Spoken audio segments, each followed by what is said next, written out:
Oke, bismillah. Assalamualaikum warahmatullahi wabarakatuh. Alhamdulillah dan katsiran thayyiban mubarakan fih kama yuhibbu rabbuna wa yarda. Asyhadu an la ilaha illallah wahdahu la syarika lah wa asyhadu anna Muhammadan abduhu wa rasuluh. Allahumma shalli ala Muhammad wa ala ali Muhammad. Alhamdulillahilladzi bi ni'matihi tatimmus shalihat. Alhamdulillah di siang hari ini kita bisa bertemu kembali. Kita masuk di pertemuan yang ketiga. Ya, insya Allah kita akan masuk di pembahasan sesuai tema ya, yaitu tentang sorof dan balagoh. Ya, hampir-hampir ya Pak Asis nggak datang ya, tadi ketemu di lift dikira nggak ada ya, akhirnya dijegat ya. Sekarang kita masuk di dars ketiga, yaitu di hari Senin 17 Maret 17 Ramadan, yaitu tentang sorof dan balagoh. Jadi ini adalah bagian dari cabang ilmu bahasa Arab yang sangat menarik. Ya, sorof ini memang pelajaran-pelajaran yang ada itu menghafal ya, karena dia menghafal pola ya bagaimana cara membentuk suatu kata dalam bahasa Arab. Nah, yang paling menarik sebenarnya balagoh ya. Ini balagoh kenapa disatukan di sesi ini? Karena untuk mempersingkat saja ya. Ini kan mengenalkan dari cabang-cabang di pelajaran bahasa Arab. Jadi tentang seni memahami dan menyampaikan pesan Al-Qur'an. Nah, jadi kita ada di pertemuan yang ketiga. Kalau kita meroja sedikit, sebelumnya kita sudah belajar tentang kenapa harus bahasa Arab, dan pekan lalu di hari Rabu kita sudah kenalan dengan nahwu. Nah, sekarang kita berkenalan ya, judulnya berkenalan dengan apa yang dinamakan dengan sorof dan balagoh. Nah, jadi isinya itu adalah sebagaimana yang diblas ya oleh rekan-rekan panitia, bahwa materinya nanti berkisar tentang ini ya, sorof itu apa, kemudian balagoh ya salah satu. Nanti ini dari contoh-contoh saja. Nanti saya terutama untuk balagoh mungkin nanti saya tidak akan menggunakan istilah-istilah di ilmu balagoh, tapi mungkin lebih agar memudahkan pemahaman, yaitu bahasa-bahasa Indonesia saja. Nanti saya cari padanannya. Nah, kemudian nanti kita lihat contoh dari Al-Qur'an. Seperti biasa, indikator kita, jadi nanti keluar dari dars ketiga ini, setidaknya kalau ditanya sorof itu ada bayangan ya, di mana ilmu ini dipakai, dan ketika kita membaca Al-Quran itu di bagian mananya ya ilmu sorof itu bermain di sana. Nah, kemudian balagoh. Nah, bahkan ini balagoh ini sebenarnya boleh dibilang core of the core-nya mukjizat ya dari Al-Quran. Ya, karena nanti kita lihat bahwasanya Al-Quran ini menjadi mukjizat terbesar bagi Nabi Muhammad SAW, yaitu di mana ketika zaman beliau sisi bahasa ya atau keindahan bahasa itu adalah satu yang paling dibangga-banggakan ya. Sedangkan mukjizat biasanya itu berkaitan dengan apa yang lagi ngetren di zaman tersebut. Nah, kemudian teknik-tekniknya nanti lebih kepada pengenalan saja. Kemudian nanti kita lihat ayat-ayat Al-Quran. Mungkin nanti saya coba kita buka ya, kita browser ya di web. Kalau memang belum saya masukkan di slide. Nah, kemudian mudah-mudahan yang paling penting adalah bisa nerus ya, bisa semangat untuk mempelajari ini. Nah, ilmu balagoh sebenarnya dulu waktu saya belum berkenalan dengan ilmu balagoh, itu yang paling keren menurut saya tuh ilmu nahwu sama sorof. Cuman setelah balagoh datang, maka itu ilmu yang paling menarik ya dibandingkan ilmu-ilmu yang lain dari yang sudah dipahami. Karena bahasa Inggrisnya itu balagoh ilmu retorika ya, ilmu retorik. Ya, jadi kalau di literatur di barat sana itu biasanya mereka belajar ya namanya ilmu retorika. Nah, itu banyak memang diambil ya dari bagaimana cara Al-Quran itu menggunakan retorika ya dalam berbahasa. Nah, kemudian nanti kita lihat ya ini lingkup diskusinya. Nah, sekarang kita masuk apa itu sorof. Nah, masih ingat slide ini ya di pertemuan sebelumnya, yaitu kata sebagian ulama as-sarfu umul ulum. Nah, jadi kita mau belajar tentang ibunya ya justru ya, ibunya dari bahasa Arab. Karena kemarin kita belajar nahwu, jadi nahwu itu adalah outputnya terhadap teks gundul yang biasa kita baca itu nanti adalah bagaimana mengharokati harokat akhir ya. Kemarin kan kalau di apa namanya di nahwu itu kita hanya bisa baca ini as-sarfu ya umul ulumi ya kan. Wa nahwu. Nah, ini yang saya garis merah ini bisa baca dhammah kasroh itu ada di nahwu. Nah, adapun harokat sisanya itu disorof. Ya, kenapa dibaca as-sorfu bukan as-sirfu, bukan as-surufu kemarin ya, bukan as-sirifu ya. Kita bagaimana menerka-nerka harokat selain harokat huruf akhir. Maka itu dimainkan oleh sorof di sana. Ya, seperti itu ya. Jadi makanya nggak heran disandingkan dengan ibu gitu ya. Mungkin kalau lebih kepada ya ibu sampai diulang 3 kali ya dalam syariat kita dari sisi keutamaan ya meskipun apa namanya ya sama-sama berpengaruh lah ayah dan ibu. Nah ini sorof adalah salah satu cabang ilmu bahasa Arab yang mempelajari tentang keadaan ya beberapa bentuk kata. Ya, jadi kalau kita punya lafaz ini ya, qoro'a, yang paling bawah tuh ya, qoro'a artinya dia telah membaca. Ya, artinya dia telah membaca. Ya saya izin duplikat dulu ya layarnya. Bentar. Supaya saya bisa coret-coret dulu. Oke.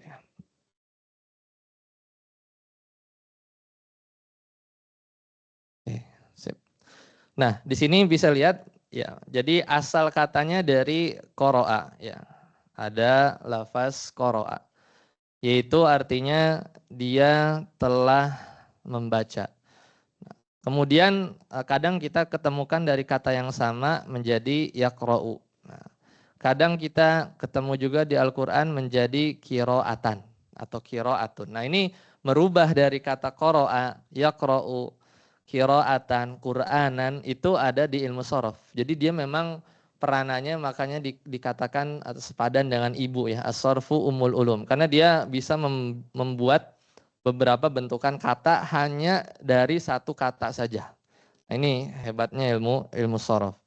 Adapun mengharokati harokat akhirnya itu di nahwu. Dan menentukan kedudukan katanya dalam satu kalimat itu di nahwu. Jadi ini memang kata-kata membuat turunan dari beberapa kata yang ada dalam bahasa Arab ini adanya di ilmu sorof. Gitu ya. Maka sebagian mendefinisikan ya anna tasrifa fil lughah. Jadi sorof itu nanti kita akan belajar namanya tasrif. Tasrif itu kita membuat satu kata yang kita hanya dibekali satu kata saja, kita bisa turunkan berbagai macam makna.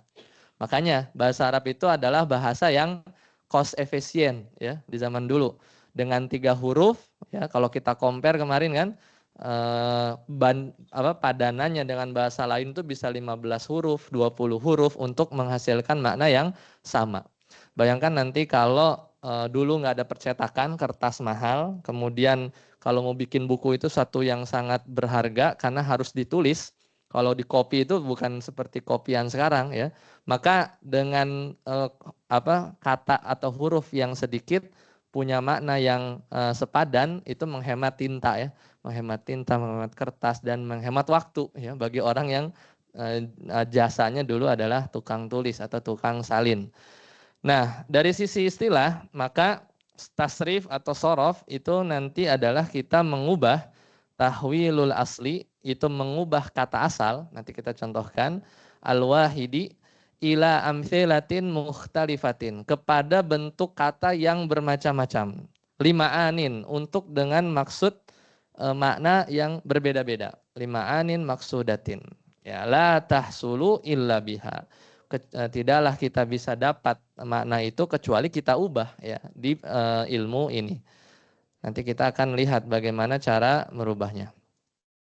Nah, ini salah satu yang tadi kenapa sorof itu identik dengan menghafal. Ini salah satu contoh kerangka gitu ya. Kerangka yang disebut dengan wazan. Wazan itu kan artinya timbangan ya.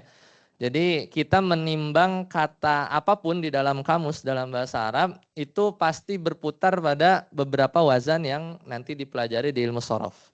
Misal, contoh, ini ada bab 1 ya, ini wazan 1 sampai 6, ini sebagai contoh saja ya. Misalnya, kenapa disebut fa'ala? Ini karena ya bebas, ini hanya pola saja ya, hanya pola yang mau kita cocokkan satu kata dengannya. Misal, kata, nanti ada contohnya ya, misalnya jalasa ya, artinya duduk ya. Jalasa, itu fi'il madinya. Ya jelisu, dia itu mencocoki bab 2 ya, bab 2. Jadi dia ada di sini nih. Jalasa kalau kita buka di kamus, maka jalasa artinya dia laki-laki telah duduk. Ya jelisu, maka kita bisa ubah ke bentuk makna yang lain. Bayangkan kita hanya punya kata jalasa, yaitu fi'il madi, itu kali kata lampau.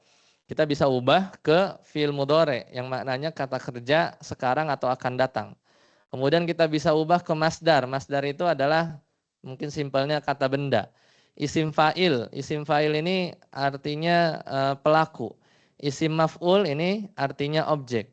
Fi'il amr ini artinya kata kerja perintah. Fi'il nahi adalah kata kerja melarang. Jadi hanya dengan jalasa, asalkan kita hafal wazan ini, maka kita bisa ubah yang dengan pola fa'ala yaf'ilu fa'lan fa'ilun maf'ulun if'il la taf'il. Maka kalau kita jalasa, jadi gampangnya gini aja. Jim ya, jim di sini ya. Itu jim di sini adalah kan sebanding ya. Ini kan kalau saya garis gini kan. Nah, jim itu berarti disebutnya fa fi'il. Huruf lam ini disebutnya ain fi'il. Nah kan gini kan segaris. Belok ke sana. Nah, sinnya itu adalah lam fi'ilnya. Jadi jimnya itu dipasangkan dengan fa, lamnya di jalasa itu dipasangkan dengan ain, kemudian sinnya di jalasa itu dipasangkan dengan lam ya dalam pola ini. Maka kita bisa lihat ya jalasa, maka dengan pola yang bab 2 jalasa ya jelisu jalsan jalisun majlusun ijlis la tajlis gitu kan. Telah duduk ya jelisu sedang atau akan duduk, jalsan berarti apa? Ya kata benda lah, duduk ya, arti dimanakan duduk. Jalisun orang yang duduk, majlusun sesuatu yang bisa diduduki, if'il atau ijlis duduklah, la tajlis janganlah kamu duduk. Nah, itu salah satu contoh berbekal dengan satu kata kita bisa merubah makna yang banyak. Kemudian selanjutnya, nah ada juga tasrif yang modelnya tuh ke bawah. Ke bawah ini biasanya disebut dengan tasrif lugawi. Berarti dia mengubah satu kata sesuai domir. Kalau dicari di YouTube ya, domir tuh banyak tuh, ada orang yang bikin-bikin itu ya. Huwa huma hum gitu ya. Hiya huma hunna. Ini huwa artinya apa? Dia laki-laki satu orang. Huma dia dua orang laki-laki ya. Hum mereka laki-laki. Hiya dia satu perempuan. Huma dia dua perempuan. Hunna mereka perempuan. Jadi huwa huma hum. Hiya huma hunna. Kemudian ini kata domir dalam bentuk yang dinamakan dengan istilah ghaib ya, karena orang ketiga kan. Orang ketiga itu kan ghaib, dari sisi kita nggak ada dia orangnya ya. Kemudian yang ini 6 selanjutnya adalah itu domir anta artinya kamu satu orang laki-laki. Antuma kamu dua orang laki-laki. Antum kalian ya. Kalian laki-laki. Anti kamu perempuan satu orang. Antuma kamu berdua perempuan. Antunna berarti apa? Kalian perempuan. Jadi lebih dari dua. Nah tadi domir goib Ya, ini ada domir. Ada yang tahu? Domir apa istilahnya? Apa? Yang tahu domir apa? Ya, mutakalim yang ini, ana nahnu ya. Ana nahnu, kita yang ngomong ya. Nah, ana nahnu.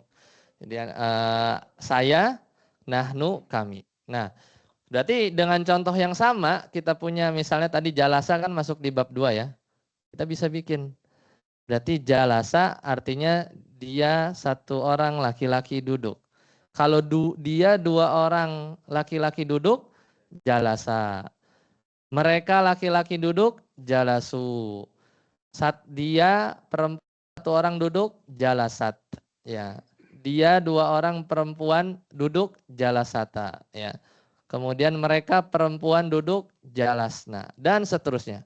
Jadi nanti kita akan tasrif dari kata jalasa, maka jadilah jalasa, jalasa, jalasu, jalasat, jalasata, jalasna, jalasta, jalastuma, jalastum, jalasti, jalastuma, jalastunna, jalastu, jalasna. Aku sudah duduk, jalasna, kami sudah duduk. Nah, ini namanya tasrif berdasarkan domir.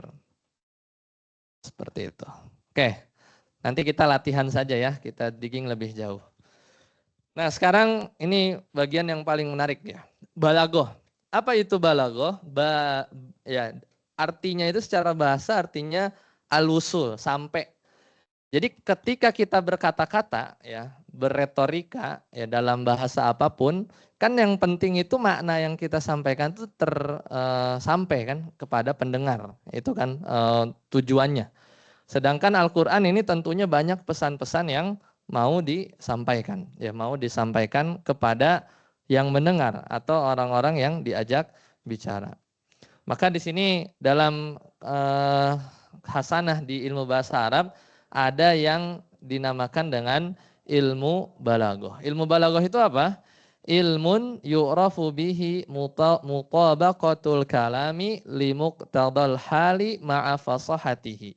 Jadi ilmu untuk menyesuaikan ucapan sebagaimana kondisi pembicaraan disertai kefasihannya.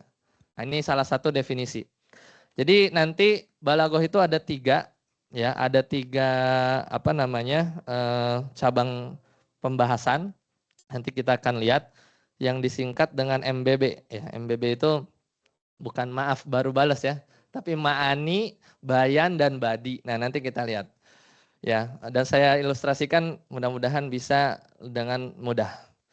Nah, apa saja kita belajar ini supaya saya mengen-mengenin aja ya supaya nanti dapat ada di mana gitu ya kajian balaghah ikut ya.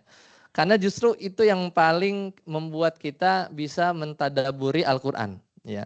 Dan itu yang membuat para ahli mufasir itu bisa menafsirkan. Karena ilmu balaghah ini yang tadi ada 3 MBB itu ya, ma'ani, bayan dan badi, itu adalah 3 dari 15 ilmu yang harus dikuasai oleh mujtahid dan mufassir. Jadi kalau ada ahli tafsir tidak belajar 3 ilmu ini yang terangkum dalam balaghah, maka sebenarnya dia pasti akan kesulitan dalam menafsirkan kalimat. Jadi pertama membantu mendalami Al-Quran ya, dan As-Sunnah atau apapun teks yang menggunakan bahasa Arab. Kalau kita sudah belajar ini dan kita baca Sahih Bukhari dan Sahih Muslim, kita akan melihat bahwasanya para sahabat itu ketika berbicara itu susunannya itu indah ya.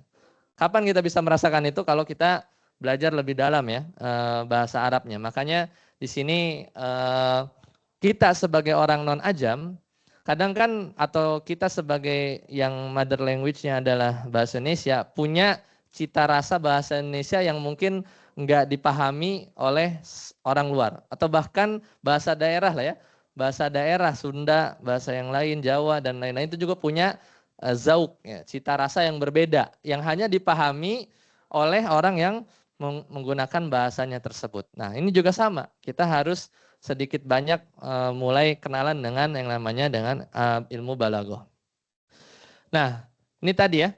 Al-balaghah, ilmu balaghah ini ada 3, MBB disingkatnya. Jadi ada ilmu ma'ani. Ilmu ma'ani itu gampangnya ilmu yang mempelajari bagaimana makna itu tersampaikan.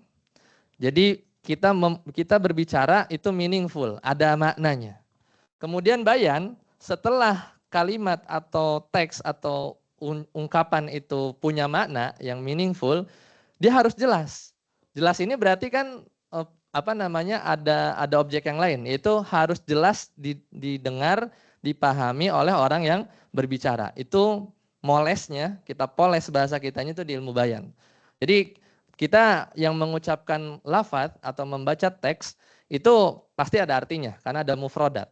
Tapi belum tentu teks yang kita ucapkan atau lafaz yang kita ucapkan itu dipahami oleh orang dengan jelas oleh orang yang mendengar. Itu di bayan, ilmu bayan. Sedangkan badi itu adalah mempercantik saja, ya, mempercantik. Jadi badi itu yang kalimat yang sudah meaningful, clear, kemudian dibuat beautiful, lebih indah lagi, lebih metaforis ya, atau lebih sastra gitu ya. Itu di badi. Jadi ada 3 itu ya. Ada 3 ini. Dan 3 ilmu ini adalah 3/15 dari syarat-syarat ya seseorang ya disebut oleh mufassir. Kalau versinya Al-Imam Asyuyuti. Ya, jadi kalau 3-nya hilang sebenarnya pasti dia akan kesulitan dalam memaknai menafsirkan Al-Qur'an. Dan juga usul fikih sama. Usul fikih juga perlu balaghah. Nah, siapa yang duluan membuat ilmu balaghah? Sebenarnya dari zaman dulu bahkan orang-orang Arab, sejak zaman Arab pra-Islam, tentunya mereka sudah berkutat dengan balaghah. Karena di zaman Nabi ketika itu adalah yang paling dibanggakan adalah bersyairnya ya, bersyairnya, ketinggian bahasanya. Makanya Al-Qur'an turun sebagai mukjizat untuk mengalahkan hal-hal itu semua. Seperti kalau di zaman Nabi Yusuf yang lagi ngetren apa? Takwil mimpi, ya kan? Makanya Nabi Yusuf jago mentakwil ya, Allah berikan mukjizat. Di zaman Nabi Musa ya, itu sihir. Makanya jangan aneh nanti kalau di Al-Qur'an orang-orang di zaman Nabi Musa itu panggilan orang pinter itu ya ayyuhas sahir. Wah, itu ngomong ke Nabi Musa. Ya ayyuhas sahir, ya. Wahai bukan penyihir ya, karena ibarat kalau bahasa Indonesia, kita kalau mau minta tolong sama orang yang di atas kita muliakan dia, dia lebih pintar, kita kadang bilangnya apa? Prof gitu ya. Padahal belum profesor, prof atau dok gitu ya, doktor gitu kan, kayak gitulah kurang lebih. Ya sahir itu panggilan orang pinter gitu ya, orang pinter di zaman dulu.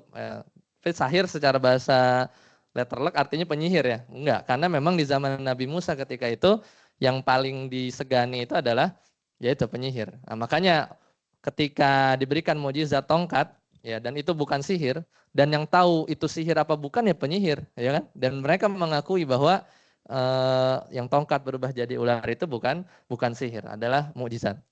Nah, sedangkan Al-Qur'an, nah di zaman Nabi yang paling ngetren itu adalah ya ini balaghahnya ya, yaitu bahasa yang tingginya. Makanya ketika Al-Qur'an turun, ini bukan bahasa manusia ya. Kata siapa? Kata orang yang paham ya, yang paham bahwa keindahan itu seperti apa. Makanya ketika Al-Qur'an turun itu pasti mereka akan terkagum-kagum.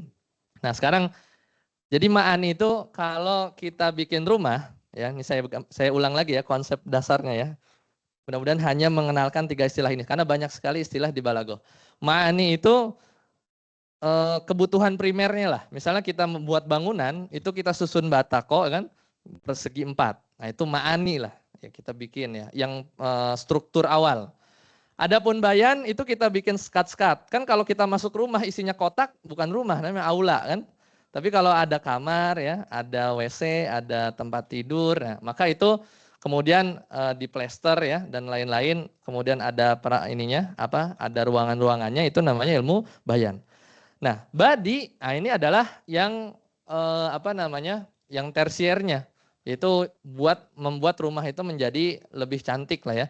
Yaitu adalah desain interiornya dan lain-lain. Jadi memang di buku-buku balaghah biasanya pembahasan itu babnya ngurut. Memang dari ma'ani dulu, baru bayan, baru badi. Karena badi ditaruh di belakangan. Meskipun ada beberapa buku balaghah yang ngajarinya agak kebalik, badi dulu, bayan baru ma'ani. Tapi kita yang normal saja.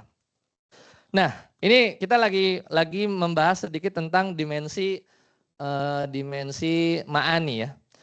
Ini kalau kita lihat, ya ini yaitu tadi apa ma'ani, yaitu ketika kita mau membuat makna, membuat ucapan, teks, yang penting ada maknanya saja kan, gitu. Nah ini ada bandingkan ya, bahasa Arab itu memperhatikan siapa yang akan diajak bicara. Ketika seruannya adalah orang-orang yang percaya, ya ayyuhalladzina amanu kutiba alaikumus siyam. Di sini nggak ada penekanan ya, tanpa ada taukid. Jadi ketika berbicara kepada orang yang dia nggak ada penolakan atau tidak ada keraguan, ya tidak perlu pakai penekanan. Kayak misalnya kita teman sekelas satu semester satu ruangan, kemudian kita bilang besok ujian. Oh iya ya ujian ya. Tapi kalau misalnya dia beda kelas, beda angkatan, kemudian kita bilang besok ujian kata dosen ini, dia bingung kan?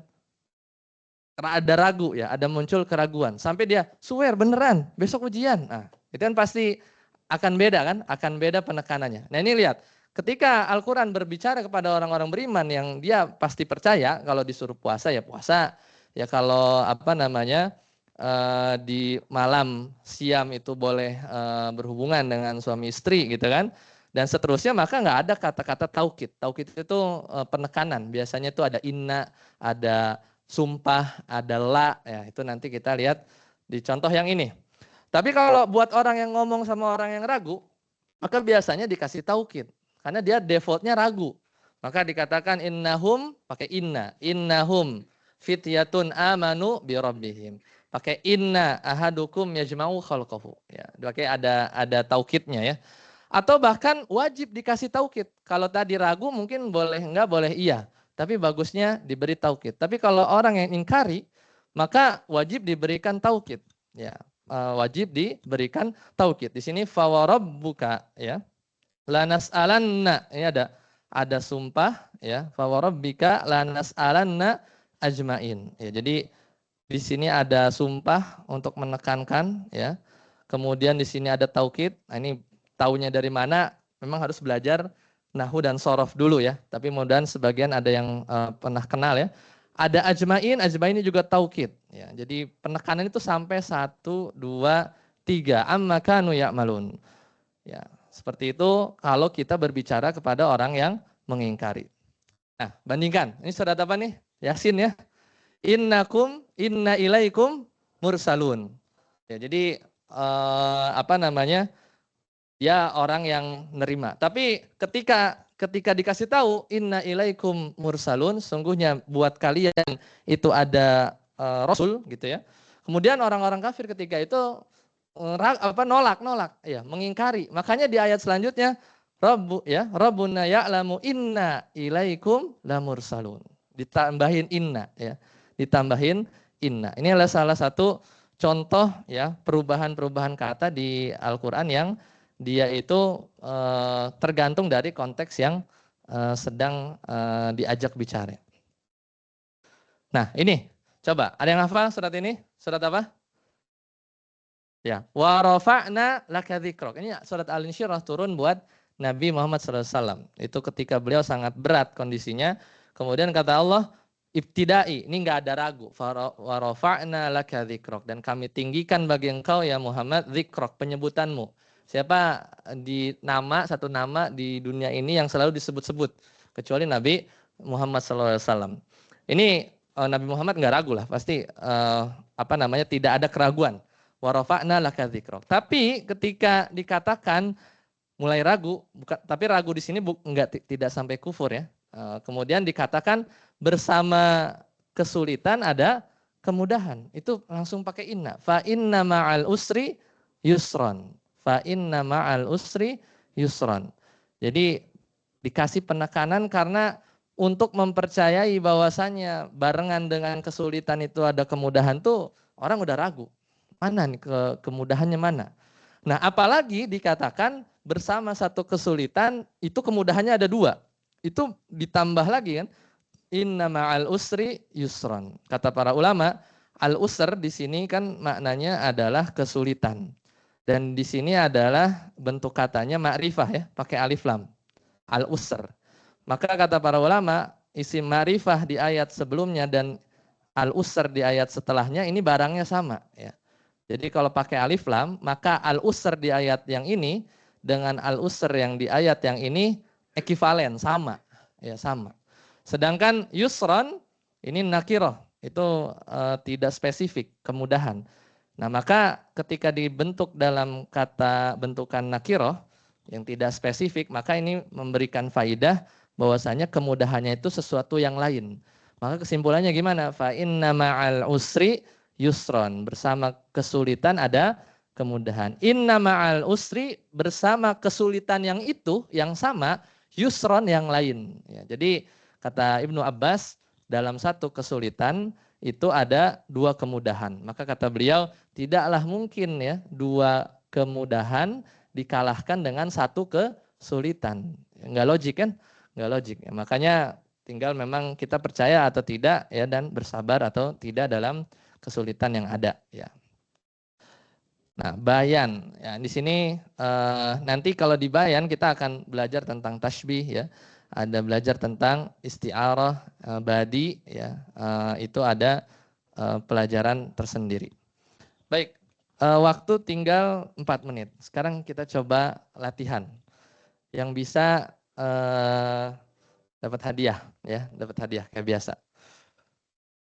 Ya, ada yang bisa mungkin yang di online atau yang di sini tadi merubah ya, merubah apa namanya bentukan kata ini. Saya kasih contoh ya.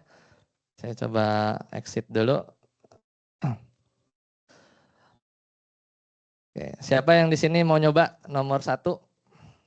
Ya, silakan. Mas Arsi. Kita copy dulu ya. Itu biar jangan. Ya. Oke. Nomor 1, kotala artinya itu membunuh ya. Silakan. Kalau berarti dia masuknya kotala yaktulu bab 1. Coba cocok-cocokin sama bab 1. Kotala.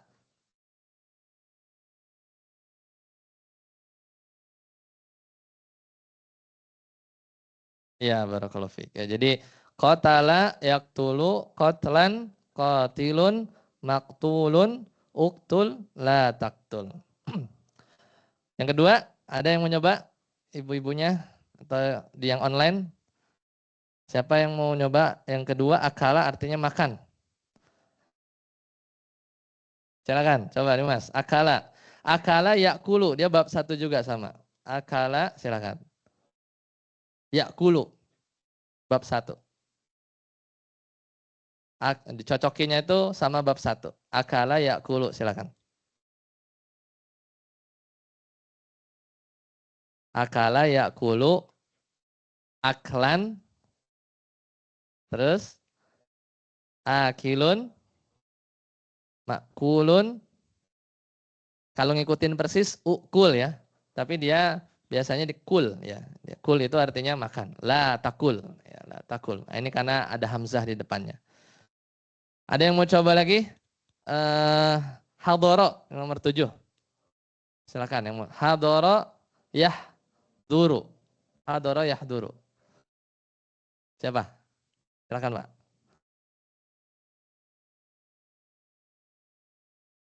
Hadran.